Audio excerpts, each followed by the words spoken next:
Assalamualaikum warahmatullahi wabarakatuh. Apa kabar anak-anak? Bagaimana kabar kalian hari ini? Semoga kalian semuanya selalu diberikan kesehatan dan selalu dalam lindungan Allah Subhanahu wa taala. Amin amin ya robbal alamin. Baik anak-anak, ketemu lagi dengan saya Bu Naning di mata pelajaran matematika.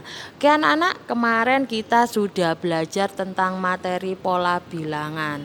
Di materi pola bilangan kalian sudah kenal apa itu pola bilangan, kalian bisa menentukan apa itu jenis-jenis pola bilangan, kemudian kalian juga bisa menentukan aturannya apa ya dalam pola tersebut. Oke, kemarin tidak ada kesulitan ya, meskipun ada beberapa anak yang masih kesulitan sih, tapi tidak apa-apa, nanti ada yang kesulitan itu akan kami bahas pada waktu luring. Oke anak-anak, kita lanjut ke materi berikutnya.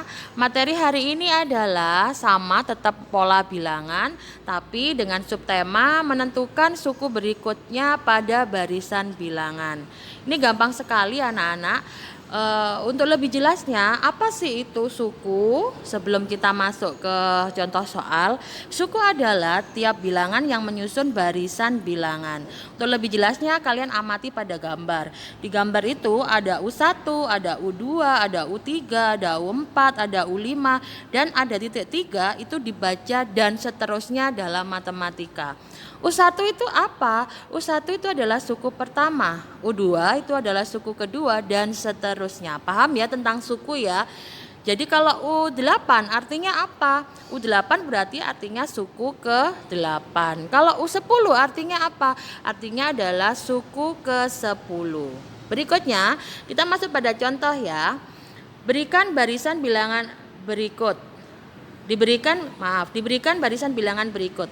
Ada 2, 5, 9, 14, 20. Kalian disuruh tentukan dua suku berikutnya. Nah, kalau mau menentukan dua suku berikutnya, kalian harus tahu dulu aturannya. Ya, kalian cari dulu aturannya. Kalau dari 2, 5, 9, 14, 20, itu aturannya setiap dari suku 1, suku kedua ditambah dengan bilangan asli mulai dari 3.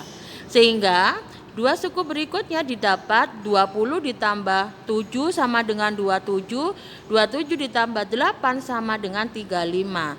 Dua suku berikutnya adalah 27 dan 35. Nah, berikutnya kita masuk pada barisan 1, 2, 3, 5, 8.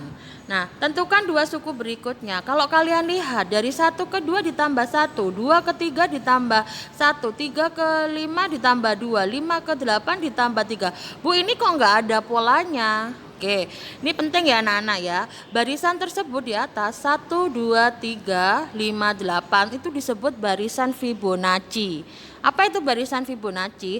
Barisan Fibonacci itu ada aturannya. Setiap suku berikutnya didapat dari menjumlahkan dua suku sebelumnya.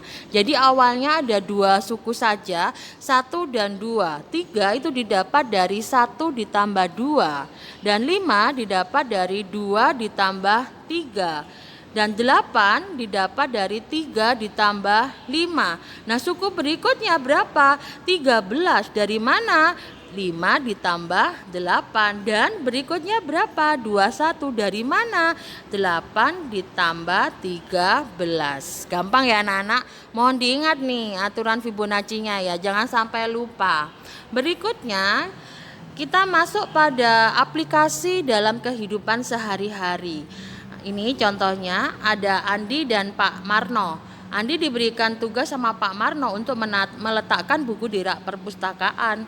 Di rak pertama ia meletakkan 6 buah buku, di rak kedua 11 buku, di rak ketiga 16 buku, di rak keempat 21. Nah, pertanyaannya, berapakah buku yang harus diletakkan Andi di rak kelima dan ke rak keenam? Ini gampang sekali ya. Caranya kalian harus menulis dulu. Yang diketahui itu apa dulu? Daftar dulu.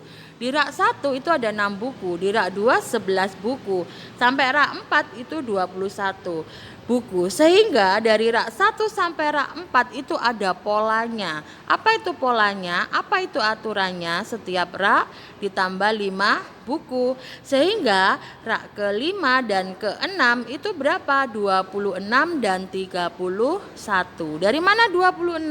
21 ditambah 5. Dari mana 31? 26 ditambah 5. Gampang kan anak-anak? Oke, pastinya gampang dong. Masuk ke berikutnya. Ya. Ini kita sudah levelnya sudah naik. Ini sudah mulai dalam perhitungannya tingkat tinggi, jadi dibutuhkan ketelitian untuk kalian mengerjakannya. Oke. Barisan bilangan dengan aturan ditambah dan dikurangi dengan bilangan yang sama. Pola barisan dengan aturan ditambah dan dikurangi dengan bilangan yang sama itu dikenal dengan barisan aritmatika. Jadi kalau ditambah dan dikurang polanya itu dikenal dengan barisan aritmatika. Ada unsur-unsurnya di barisan aritmatika, ada beda yang disimbolkan dengan B. B itu selisih dari suku kedua dikurangi dengan suku pertama. Ada suku pertama yang disimbolkan A, kemudian ada banyak suku yang disimbolkan N, dan suku ke N disimbolkan UN. Sehingga rumus yang berlaku pada barisan aritmatika itu adalah untuk menentukan suku ke N, UN sama dengan A plus N-1 dikalikan beda. Yuk masuk pada contohnya. Contoh, saya punya barisan 10865 ya. 10865. Kalian ditanya, disuruh mencari berapakah suku ke-8-nya. Nah, kalau sudah seperti ini kita harus pakai rumus ya. Ingat, kita harus mengetahui dulu dari 10864 kita harus mendaftar dulu. Suku pertamanya itu berapa? Nah, suku pertama itu adalah A. A-nya adalah 10. B itu adalah beda. Selisihnya apa? U2 dikurangi U1. Berarti suku keduanya 8, suku dikurangi suku pertamanya adalah 10. Berarti bedanya negatif 2. Berapakah nilai U8? U8 sama dengan A plus N-1 dikalikan beda. A-nya ada 10, N-nya didapat dari suku ke-8. Berarti N-nya 8 dikurangi 1 dikalikan bedanya didapat negatif 2. 10 ya ditambah 7 dikalikan negatif 2. Nah ini 10 ditambah negatif 14. Hasilnya apa? 10 dikurangi 14. Mohon maaf, nilainya ini ada kesalahan ya, sama dengan negatif 4. Mohon maaf ya, ini hasilnya adalah negatif 4. Untuk berikutnya silakan kalian pahami sendiri anak-anak. Pastinya bisa gampang dipahami sendiri. Juga ini juga ada si kucing ini mohon maaf, kucing kemudian menyanyi dengan urutan bilangan seperti ini ya.